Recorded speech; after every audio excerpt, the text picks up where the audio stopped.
ang pag-improve ng product ay pwedeng ikasira ng negosyo mo.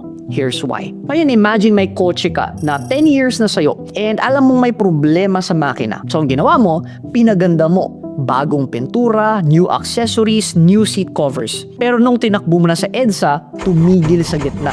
Sabi mo pa, Pinaganda ko naman, no? Bago naman lahat ng accessories ko. Bakit tumigil ito? kasi obviously, you improved something na hindi pa naman importante sa ngayon. In this case, ito yung itsura or yung mga accessories mo. Pero may mga mas importanteng bagay na hindi mo inayos. In this case, yung makina mo. So lesson, don't fix what's not broken. Alam mo, just like me, makulit kasi utak ko. Inayos ko yung mga hindi sira. Pinapaganda ko yung mga bagay na hindi dapat. And what ends up happening is, pwede yan ikasira ng negosyo mo. And yes, this includes improving your products and services. Kasi posible na ang problema mo is cash flow or operations or hiring or people, no? Pero dahil improve ka ng improve sa mga bagay na hindi naman talaga priority, what ends up happening is, nagsasuffer yung other parts of the business. Kaya walang progress ang negosyo mo because you don't prioritize what moves the business forward. In this case, posible na yung pag-improve ng product or service mo, parang pinaganda mo lang ang accessories ng kotse mo. Pero pala,